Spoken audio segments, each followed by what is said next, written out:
Hello everyone, welcome back to Forza Horizon 5 with a bit of a challenge.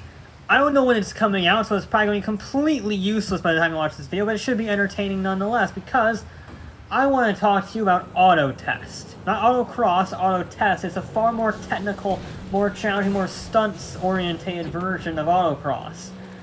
And well, if you look at this, incredible prop they added into the map for a few weeks, and this one's typically 1 week for a treasure chest challenge. It's amazing. It's like a three-dimensional auto test course that you just keep climbing and climbing until you reach the top. So you start on the beach and you drive up to the top where you jump off. That's the run. I love this thing. I think it's a super neat addition. You can probably build it in the event lab. I would be surprised if you couldn't. And it's a very specialized course. You never really get above 50 miles an hour. And in fact, I don't think I ever got above 50 miles an hour on the runs. And as you can see, the Mercedes-AMG GTS Black Edition is a very impressive car. And it's really struggling on here. Because it's just not suited to it, okay? It's a 700 horsepower, isn't it? 700 horsepower rear-wheel drive sports car. Huge aero, very fast. But you can't use it here. This is a very bumpy, very technical, lots of jumps orientated course. And the Mercedes is just way too overqualified for this. It's very overqualified for this. But you know what's not overqualified? Hot hatches. I love hot hatches. And if I can run, say, what is the fastest hot hatch up this very technical pyramid, that sounds like a good idea to me. So let's find out, shall we? Now we're going to start out with the lowest PI car. We're going to go in reverse PI order from lowest to highest. I guess, is that reversed? I don't know. This is mid-B class, 644, and it's one of the few all-wheel drive vehicles you have, the Audi S1. Kind of a forgotten, overlooked hot hatch, mainly because it's just sort of meh. But on this stage, with the all-wheel drive, it is pretty useful. Now, it's underpowered for sure, and it can get a little bit squirrely on the uphill sections. There are some jumps you have to worry about, so you really need a long first gear. If you have a first gear like 45 miles an hour, that would be perfect for this, because it is a little bit tricky. You don't really want to go into second, because you're just going to have to hit the brakes, and you're going to want to hit the handbrake specifically, because look at how technical these corners are. This is the most open corner of the track. And then there's a massive drop-off next to it. So it is a super precise track. You gotta be on your A game. There's even a narrow, balance beam section. Super technical, super challenging, but we're already at the top here. It's a very short course. And the Audi, once it jumps, that's the end of the timer. There we go. And it nosedives right into the ground. Next up is our first front-wheel drive car, one of many front-wheel drive cars. Funnily enough, a lot of hot hatches are front-wheel drive, with the Hyundai Veloster N. I quite like this thing a lot, actually. It's pretty nice to drive. It's got a decent amount of torque. I can actually put it in second gear without having issues with turbo lag. It's nice in that respect. It has some pretty good turn in first gear, though. It's very long. You get 39 miles an hour out of first gear, which is really helpful. Sorry, 40 miles an hour out of first gear, which means I don't have to shift into second. I'm not buzzing the limiter too much. You really want that sweet spot. And a first gear that goes to 45 miles an hour is perfect for this course. And you see me using the handbrake a lot. I bounced off the wall there. Let's neglect that, okay? It didn't cost us too much time. I'm using the handbrake a lot. Not just to turn the car, but also to stop myself going up the hills. Because once you hit the angle, because it's such a sharp hit, it can lock the wheels and send you straight. But if you use the handbrake, it locks the rear, so you don't use the front brake, so you just use the handbrake. It slows you down without making you run wide. It's a very nice feature. We are across the line. Very fast time for the Veloster. Well done for the front-wheel drive car. Now this is a car that I thought would do really quite well. The Fiat Abarth 695, essentially a road-legal touring car, if I understand it correctly. It's even got the stock windows where you have to slide them open instead of actually rolling them down. So it's pretty much a road-legal touring car, front-wheel drive, very light, very small. And that means it's very nice to drive. First gear is a little shorter than the Hyundai, but since it can carry more speed, I can actually use second gear a little bit more, which is nice. And of course, the closer you go to the top of the pyramid, the less straight line speed you have to use because the distances are just shorter. So you see, I'm actually using second gear quite a bit here just because I can brake a little later. It is more maneuverable. There's a little more leeway in this vehicle because it is just smaller. It is the smallest vehicle of the day, in fact, which is saying something given they're supposed to be hatchbacks, but hey, it's so nice to drive. It's so maneuverable, so agile. I wish there was more power. It's a little down on horsepower, but it's also supremely light, so that negates it a little bit. Not the cleanest of runs, but it was a solid enough run overall, and it was a pretty darn good time for the Fiat. And it does a nice, healthy nosedive to the face. Now this is the other end of the spectrum, a car that I was very much afraid of. The Scirocco R from Volkswagen, because it is front-wheel drive, and it is very big. It is not a very small hatchback, certainly compared to, say, the Fiat that we just had. You would just look at the sheer size of it, it's just so much bigger. And it doesn't have the traction advantage that the Audi had, so it's really the worst of both worlds. It's big and it's front-wheel drive, which means it can get quite a bit of wheel spin. You can see there, it is showing. At least the gearbox is better. First gear is decently long. Again, not as long as the Hyundai, but it's not bad. It's pretty similar in that regard. It's just the size. The size is way too big for this course, which again is kind of humorous given the size of a hot hatch, but it just is too big. There are some vehicles that can get away with being pretty big. We'll get to them in a second. This thing, it doesn't have the horsepower, it doesn't have the torque, it doesn't have the drivetrain, and it's a bit too big, so it's just a pretty terrible combination overall. It looks like it's a pretty smooth run, but it's just not carrying the speed. I need to use the handbrake so much I can't turn in as much, and that means it does struggle, and we struggle to put our power down across the line. Not a great run from the very green Scirocco. Now this was a bit of a wild card. The Volkswagen Golf R Mark 7.5. It's not the Mark 8 because typical, when I recorded this and when this facility was up and running, the Golf R 2022, the Mark 8, was not in the game. So thank you, Forza, for making that a lovely topic of conversation. Now this was a wild card because it's not as big as the Scirocco. It's a little more powerful, and it's four-wheel drive, so it's basically just a slightly bigger, more powerful Audi with a worse gearbox. And yet, it was really impressive. I was very pleased with this car. The handling was great. The gearbox, I can manage, I could work with it. It had a good amount of torque, so I could leave it in second for a little bit on some of these runs, just to give it a little bit more power. Probably should have left it in first there, but semantics. And it was nice to drive through these slaloms, through these bumpy sections. It didn't get upset too much by the bumps. Bumps are a huge problem on this course for a lot of vehicles, but the Golf was not phased, and the handbrake was very effective at turning the car in. Really good at that, especially on this section here where you need to turn into the inside to not hit the container. Really well done from the Golf R, and it sets an absolutely scorching run from the little hatchback, a complete opposite of the Scirocco. Very well done. Now this was another car that I was kind of afraid of, very similar to the Scirocco, the Renault Megane RS, the newer one. It's just too big. It's even bigger than the Scirocco, I think, and it's got a little more power, but power is completely useless on this course. You want torque. Power is for top speed, torque is for acceleration, and even then, you're not really accelerating that much. This is all about the corners and being very good at 90-degree lefts. I wish there was a little more variety, like maybe you went inside the course, so you started doing right-handers halfway through. Either way, this was just another Scirocco. I don't really have much to say about it. It wasn't very quick, it was a bit too big, I was very afraid driving. You can see going through the chicanes earlier on that it was scraping the walls and I wasn't even like weaving too much. It was just, yeah, it's not great. It's a bit big. There are some vehicles that just could not fit through this course. This is easily the closest any of these cars came to not fitting through this course in any way, shape, or form. And it just didn't have the pace. I had to be too cautious with it. I had to be too conservative going through the gates. I couldn't carry any confidence through it. it just gets too much torque steer and it gets too much, it's just too big. I was very sad. Very, very sad.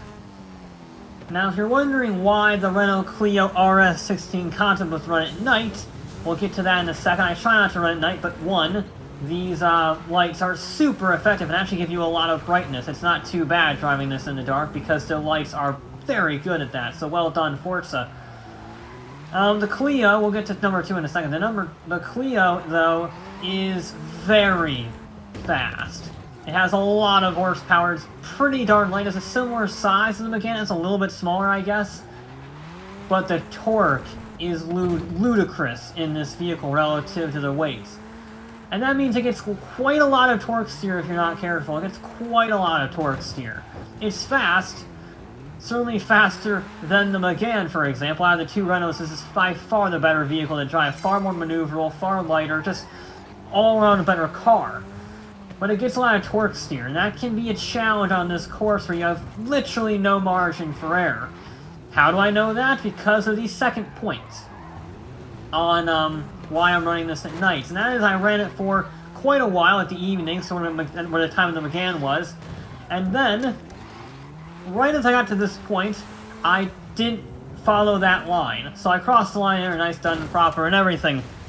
Earlier, I got torque steer heading to the jump and proceeded to drive past the jump and miss the finish line, which made me very sad and very unhappy. I was disappointed that it missed the finish line after a pretty good run. I was pretty pleased with that run, and I was an idiot on the last corner. And now we have a double whammy of 2 hot hatches, nice super hot hatches. The Ford Focus RS is the first one up. This is A-Class now, very low A-Class, 702, but still A-Class. 4-wheel drive, 350 horsepower. It's an absolute rocket ship of a hot hatch. But it's just too much for this course. It's almost like the Mercedes in that respect. Not as bad as the Mercedes, this is far more agile in these narrow corners. And it has a far better gearbox. 42 miles an hour in first gear is very good. But it's just too big for this course, as you can tell, with a wheel hanging off the edge multiple times. It also gets quite a lot of oversteer because it's supposed to be sort of a rally car, drift car thing, and that meant the handbrake tended to over-rotate it a little bit too much sometimes, so I did have to manage that. I tried to anyway, I did the best I could. But you can see, get on the power there, it just wanted to kick the rear end out a little bit, which was challenging on this course. And yeah, the Focus RS is a brilliant car, but it's just a little too fast for its own good in this case. You don't really want huge amounts of horsepower and acceleration. You want controllability and agileness at low speeds. And the Ford was very fast, but it wasn't really that good. It was actually slower than the Audi. Speaking of vehicles too powerful for their own good on this course, the Mercedes-AMG is a monstrous little hatchback. It's like 400 horsepower near enough in this model year. A stupidly fast car, 50 miles an hour on the back straightaway is immense speed.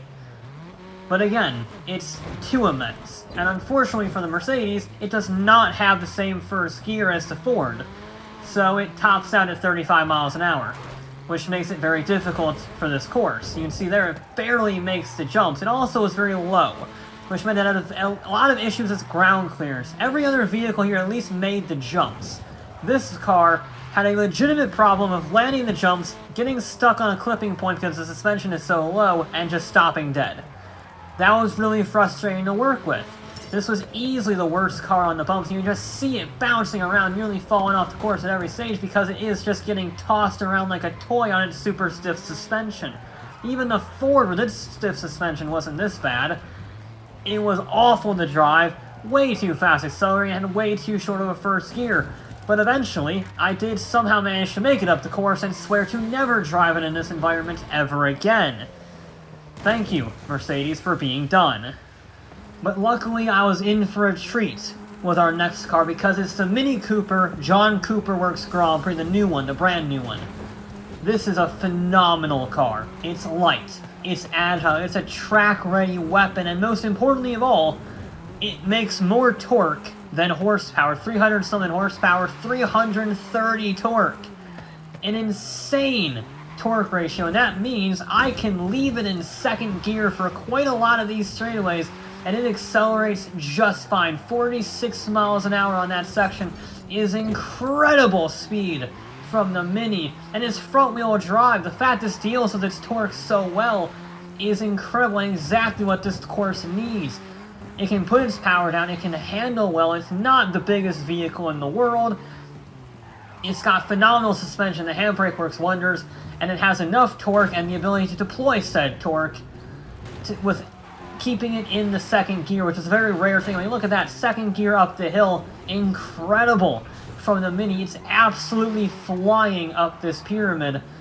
There might have been some times where I might have wanted first gear, like here for example, but on the whole, that is a scorching time, absolutely annihilates the Mercedes and pretty much everything else on the board with room to spare. Our final hot hatch of the day is our highest PI hot hatch, 727 PI for the Honda Civic. I wish we had the new Civic Type R, but we don't. So we have a slightly bigger, slightly uglier Civic Type R. It's a very potent track weapon, though. It is a little big, saying all that. It's certainly bigger than the Mini. This is a 4-door after all, the Mini is a 2-door, so it's a bit longer. And that makes it a little bit more of a challenge, but it is still very good through this course. For its size, considering it's about the same size as the Renault Megane, how it deals with these corners is phenomenal. It doesn't have the same cornering speed, certainly doesn't have the same acceleration as that Mini, but it's not bad. And it's super consistent, super plain. It doesn't get upset by the bumps because it is a sports car, not a track car after all, so it's a little better at dealing with the day-to-day bumps, and that means it does pretty well in this course. It's just the Civic Type R. It's a great car. It's a great car.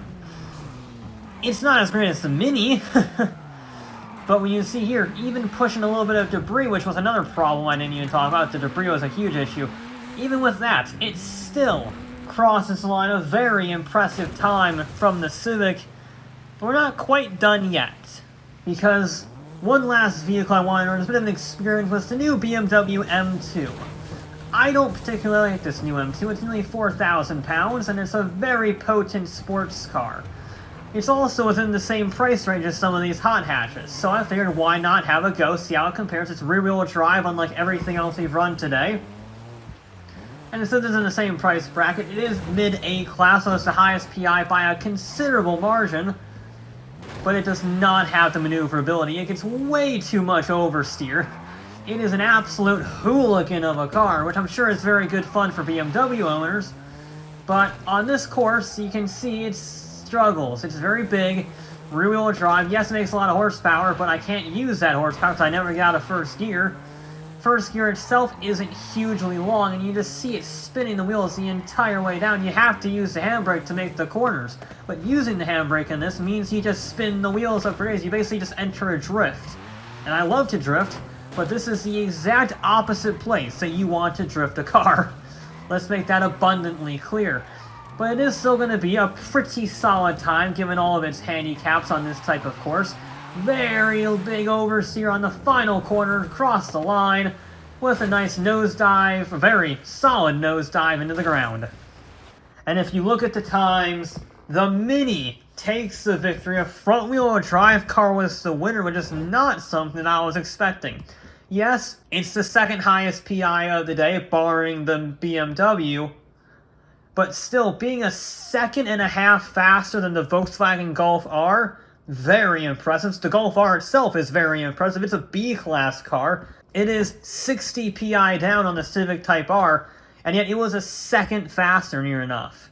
Very impressive. So not only do we have two front-wheel drive cars on the podium, we have one B-class car on the podium. Very good in that. Another B-class car, the Audi S1, manages to just beat the Ford Focus RS, which in turn manages to just beat the Renault Clio by 0.02 of a second, while the Clio itself is only 1/10 of a second faster than the Abarth 695, which in turn is 1/10 of a second faster than the BMW. The middle ground between the Audi and the BMW, separated by 0.4 of a second. That entire list of cars within 0.4 of a second. Incredibly close competition. And then there's the rest of them. The Mercedes is the best of the rest, which is kind of embarrassing since it's one of the higher PI cars, and easily the most powerful except for the BMW. That did a 116.16, sorry. And that is faster than the Scirocco, just far too big from the Scirocco, could not carry the corner speed. The Hyundai, just lacking a little bit of horsepower, not quite as fast as I would want, just sort of lacks a little bit everywhere. And then there's the Renault Megane, which was present, and nearly 2 seconds slower than the Hyundai. So there you go. If you want to do a 3-dimensional auto test course up a pyramid involving multiple jumps and driving on shipping containers, the Mini Cooper John Cooper Works Grand Prix is the car for you, which is absolutely perfect given the Mini's history with the Italian job. As a side note, just thinking about that while I'm doing this, perfect that the Mini won, given its history jumping off buildings and whatnot, because that is just, it was back at home. What can I say? It was perfect for this course. A lot of torque, not a lot of weight, relatively small, and easily controllable, which is a perfect combination for such a technical course. It's really about controllability more than actual speed, which is why a B-class car came second, because that Golf should be absolutely nowhere on a conventional course. And the M2 should certainly be the fastest on a conventional course. But this is so specialized and so focused that the front-wheel drive Mini Cooper and the B-class Volkswagen Golf were able to sneak a 1-2. That's pretty impressive. Again, this is not useful at all to you because this course is long gone by now unless they made an event lab for it. But it's fun. It was a fun challenge, a little fun experiment to do some mucking about in free play. But that'll be it for this episode of Forza Horizon 5, and I'll be back with more.